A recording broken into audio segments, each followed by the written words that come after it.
Alright, so today I want to introduce you to the Puma ball python. The Puma actually consists of two genes, the spark and the yellow belly. And it's actually an allelic complex, so if you actually breed it to something else, half the offspring come out as spark, half come out as yellow belly. And kind of the challenging thing is the spark and the yellow belly almost look like normals. They don't have much color or pattern at all to them. And it really takes a trained eye to actually pick out a yellow belly. And a lot of people can't tell the difference between a spark and a yellow belly. And a lot of times you'll see them over on Morphmarket, they'll say this is a spark / yellow belly because it came from a Puma, but they don't know if it's one or the other. They look so similar. And kind of the limitation of the Puma is when you actually work other genes into the mix, it can really mask a lot of genes. Although I'm going to show you some genes you can actually mix in with the Puma to make some really amazing combos, but you're kind of limited to just a handful of genes that can really make some impressive combos. And the other interesting thing about the Puma is it's really variable from one example to another. So you can have two Pumas side by side and they almost never look exactly the same. They are so incredibly variable. And I'm thinking it's kind of due to the yellow belly, because keep in mind the yellow belly is also a key ingredient in the highways and the freeways, and they are really variable from one example to another. And I'm thinking it's the variability of the yellow belly that really makes these really big differences between the different kind of the visual appearances of the highways, the freeways, and the Pumas.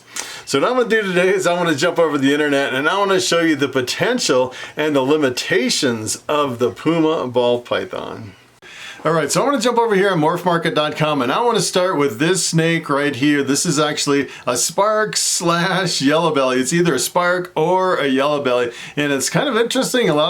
There's actually a lot of markers on this that would indicate it's a yellow belly. And apparently the spark has the same exact markers as the yellow belly. And usually kind of the telltale sign that you have a yellow belly is you actually have this line right on the tip of the tail. And then you have some flames coming up the sides. You can see a little bit of flames coming up here, and then on the head usually it's a little bit faded on the head, and then on the belly, usually for the yellow belly, it's not always yellow. Sometimes it can be a white belly, and then on either side of the white belly usually it's a really busy pattern. And from what I'm seeing over here, it looks like the spark has the same exact kind of the indicators as the yellow belly, where you really can't tell them apart. As a matter of fact, I was actually reading over here on the internet, so I was like, hey, I bought this spark and I bred it to something and found out it was actually a yellow belly, and I made an ivory instead of a Puma, which is kind of interesting. You buy one snake and then find out it's actually something else, which, especially if you're breeding them and raising them up for years and years and you think you have something and then you breed it and then find out, sometimes it could be, a good thing, and sometimes it could be a bad thing, depending on what you're actually shooting for after waiting all those years for your snakes to mature. So if you actually take a spark and you breed it to a yellow belly, this is what you get right here. You get a Puma, and take a look at this beauty. This is a Puma. As a matter of fact, there are so many different versions of Pumas over here on Morphmarket. This is probably the brightest yellow Puma that I've actually seen. And a lot of Pumas, it's kind of interesting, they have this kind of a purple outline right around this stripe on the back, and some of them are the brightest purple color that I've ever seen on ball pythons. It's almost like you want to go down the rabbit hole chasing the purple on some of these Pumas to see if you can actually end up with a really purple ball python, which has really never been done before. So here is one example of the Puma, and take a look at this. This is another example of the same exact snake. It's not bright yellow, it's more kind of a peachy color, a little bit more faded out. And if you actually look at the head stamps on some of these, the head stamp is really variable as well, which I found was pretty interesting. Sometimes you can actually tell what genes are in the snake based on the patterns on the head. And if you actually look on this one, it looks like it has one kind of a little bubble dropping down right from the neck on the head, kind of has like a shield pattern. And I have a couple more examples of Puma. Take a look at this. This is completely different. If you actually look at the head stamp on this one, it actually extends down further into the head with a little spot right in the middle, and it has a lot more black spots in the Puma, which is really, it's kind of fascinating. fascinating. They're so variable. I pulled up a couple more here. Take a look at this one. This one's really bright yellow, has kind of the little bubble head stamp coming down right here with the shield. And then on this one, take a look at this one. This one doesn't have anything coming down on the head as far as the head stamp. The head stamps seem like it's really variable, and this one has a lot of, a lot more pattern, and some of them have a lot more color. And take a look at this one. This is crazy. Believe it or not, this is the same two jeans, the Spark and the Yellow Belly. This is a Puma. And you get to the point where you're looking through all these snakes and you're like, all right, is it really the effect of a jean, or is it really the difference in the line and the differences between the different Pumas that I'm really seeing? Because you start mixing other jeans into the mix and you see some differences, and you just look at the base jeans, I mean, just starting with the Puma, there's so many differences. So your head starts spinning when you start mixing other jeans in. Is it really an effect of that jean, or is it just an effect of the variability of the Pumas? So this is kind of the last Puma I want to show you. This one is really crazy. Take a look at this. This is the purple I was talking about, and this is probably the purplest purple that I've ever seen in any ball python. So it just wants to this is like one of the rabbit holes that you'd want to chase to see if you can figure out how to actually get a completely purple ball python. And I think you can do it if you actually mix the right genes into the Puma, but I think it's going to take a little bit of work to try to figure that one out. So here is one last Puma I wanted to show you, and this one is completely different than all the Pumas. As a matter of fact, this one is more of your typical Puma, where a lot of them are kind of like a washed out, almost patternless, with this stripe right on the top, almost kind of like a peachy, kind of like a beige color. And look at the head stamp on this one. It is completely exploded. It's like you can't really go by the head stamp or the color or the pattern when you're actually looking at the Pumas. You pretty much have to know what the breeding is to try to figure out if you actually have a Puma. So what I want to do is I want to work some other genes into the Puma so you can kind of see the limitations and some of the effects of working other genes into it. And when it comes to pastel, this is actually pastel. It's probably one of the few that actually works a little bit with the Puma. From what I'm seeing over here, seems like when you're mixing pastel or super pastel in with the Puma, you get a little bit of an effect. And essentially what the pastel does is it's probably one of the yellowest standalone morphs that you can get for, under $100. They're pretty cheap, just a regular pastel. And usually the pastels reduce the patterns, and it makes for a really impressive snake. As a matter of fact, the #1 most popular morph in all of ball pythons is the pastel. It's really an awesome morph. And here's what happens if you mix pastel in with the Puma, and take a look at this. This is pretty awesome. You actually see some of the yellow actually breaking through in this case. It seems like all the different pastel Pumas that I've seen over here have, more or less yellow to a certain degree, and some of them actually have that little bit of purple just kind of wanting to break through right on the back of the line here. It's pretty awesome. And look at the head stamp on this one. Usually on pastels you can get a little bit of fading on the head. This one's completely faded out.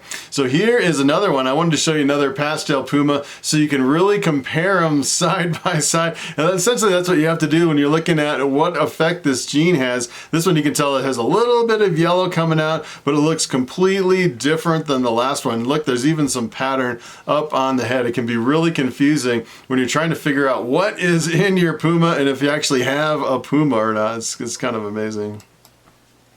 So here is the super pastel Puma. So essentially this is 2 copies of the pastel gene, and it really brings out a lot more yellow. It's one of the few genes that actually can break through the Puma is the pastel and the super pastel. I actually have one more here, and the pastels are kind of variable to a more or less degree of yellow. It kind of breaks out a lot of yellow in some cases and a little bit of yellow in others, but you definitely see, pretty much all the ones I've looked at over here, there's not really any like completely white Pumas or Pumas without any of the yellow, and you can definitely see the pastel breaking through.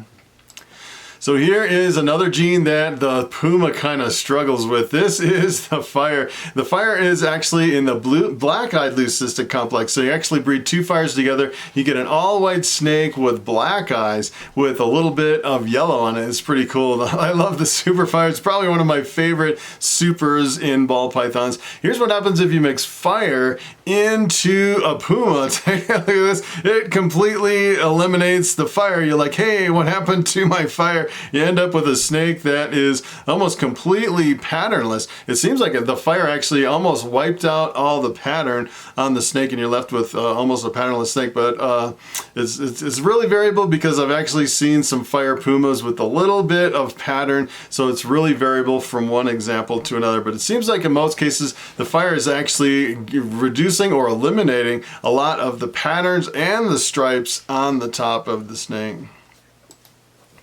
So here's another one. Take a look at this one. This is actually a Puma fire. This is another example. And then you actually look at one example, and then it will kind of mislead you down a rabbit hole. You're thinking, all right, I mixed a fire in with the Puma. It got rid of all the pattern and the stripe. And then you look over here and you find another Puma fire. And then you're like, wait a minute, what I just said, it's not correct. That's kind of what you have to do when you're looking at Pumas. You really have to look at multiple examples of each combination so you can really see the variabilities. And this one is, and as a matter of fact, there's actually some Pumas without the fire that look almost exactly like this. So I'd say the fire, to a more or less degree, may not do very much to the Puma.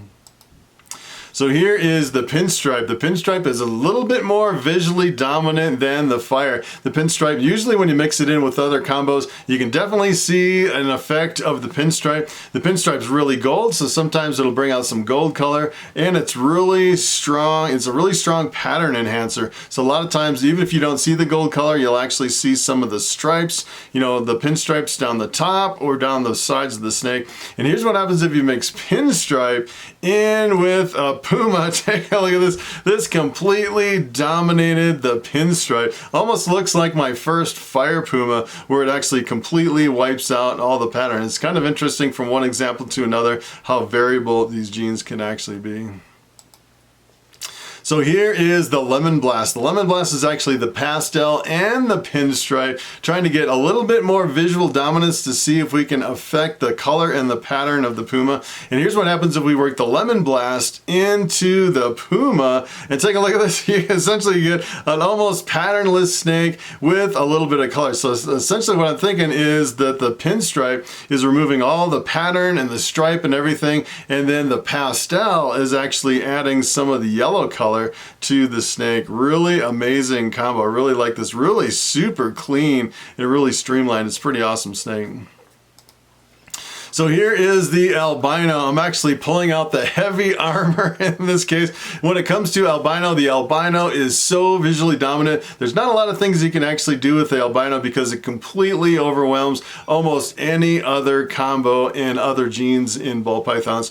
So essentially what the albino is, it strips all the color and you end up with a white and a yellow snake with bright red eyes. The albinos have bright red eyes, so you definitely know if you hit an albino, you could definitely tell by the eyes no matter what the snake comes out looking like. If it has red eyes, you definitely have albino in the mix. And here's what happens if you mix albino in with the Puma. Take a look at this. This is pretty amazing. The Puma just completely eliminates all the pattern in the albino. They're almost fighting for dominance, and in this case the Puma actually won, which is pretty amazing. That is really super visually dominant, the Puma. And you can definitely see on this snake it actually has some red eyes, so you definitely know that the albino is in there, and it has a little bit of yellow. I'm surprised that it actually wiped out most of the yellow in this case and all of the pattern. That is pretty amazing. So there is one gene, you get to this point and you're actually like, all right, what can I do with my Puma to actually make some cool combos? There's one gene that is really amazing with the Puma, and that is the leopard. And kind of the way I stumbled on this is I was thinking about the Puma kind of as the ivory, which is the super yellow belly. And the only gene that'll break through the ivory is the leopard. And as a matter of fact, with the ivory, you can actually take the leopard, mix other genes in with the leopard, and it'll actually bring bring out the other genes with the leopard. It's kind of like draws out all the other genes by adding leopard into the mix. And essentially what leopard does is it really scrambles up the pattern, and in a lot of cases you'll actually bring out some darks. If it starts as a dark snake, it'll make them even darker with the leopard. So here's what happens if you take leopard and you mix it into the Puma. Take a look at this beauty. This is the only thing you can really do with the Puma, is mix in leopard for a really amazing combo. And you can definitely tell on this one, it is really almost like electricity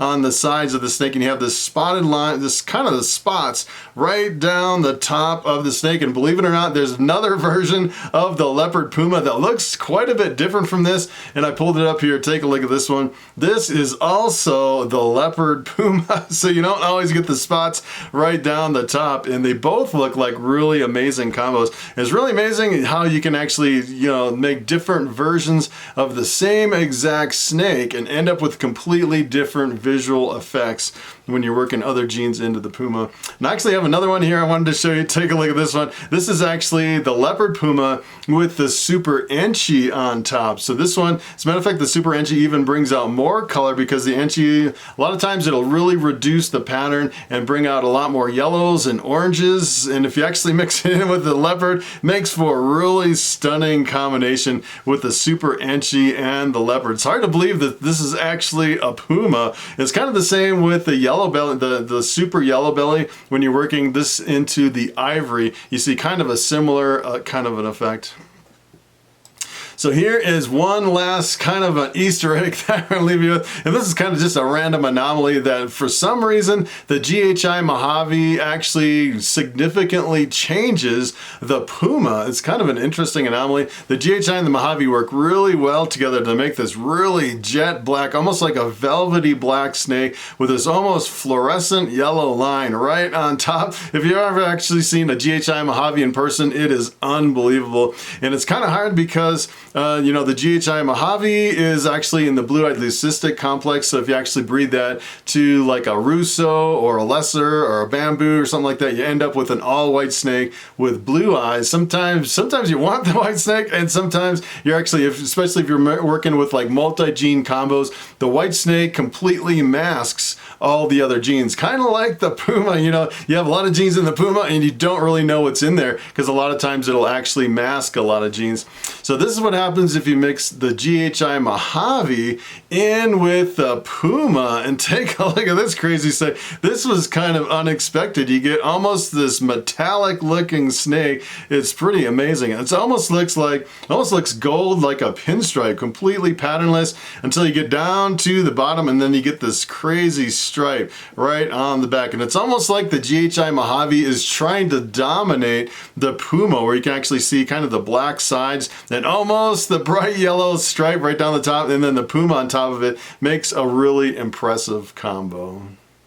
All right, so it is time for the question of the day. And Matthew Patrick asks, how often do you do maintenance on your ball python enclosures? And that is a very good question. As a matter of fact, when I first started in ball pythons, I was kind of cleaning the ball pythons like once a week. They are really super low maintenance. As a matter of fact, I think in most really big collections, people kind of break it up into sections and do one section once a week. And by the end of the week, they kind of get through all their ball pythons. But I've pretty much changed to, believe it or not, I actually look in every single enclosure every single day in my whole reptile room. I have about 60 snakes here, and it's kind of interesting because you would think it would take a little bit longer, where it really doesn't. As a matter of fact, when I'm actually going through, I usually open 2 tubs at once, and I just do a quick look and see, all right, do they have enough water? Is the water clean? Do they need any spot cleaning? Or, you know, do they need some more humidity in the substrate? Or in some cases, they actually spill their water. It gets a little too much water in the substrate, and it tends to mold a little bit. It gets a little stinky, and then you can just change it out. But let me tell you, if you actually just go through every single tub every single day, 90% of the tubs actually don't need anything, and you can just stay on right on top of your maintenance. You have clean water, clean substrate, you have enough humidity in the tubs, and it really saves a lot of time. Probably the worst thing is, you know, if you're doing like once a week and then you forget about it and it goes even longer than once a week. Some of the, especially here in Colorado, some of the enclosures can really dry out, and sometimes, you know, know, if they actually get a lot of coconut husk in the water, sometimes the water can get completely saturated to where they can't even take a drink. So I pretty much decided, all right, I'm going to go through every single rodent tub and every single ball python tub every single day. And let me tell you, going through, you know, like 50 rodent tubs and maybe 60 ball python tubs, it only takes me maybe 20 to 30 minutes to actually just go through and just quickly check all the individual tubs. So that is pretty much it. Thanks for watching, and I will see you in the next video.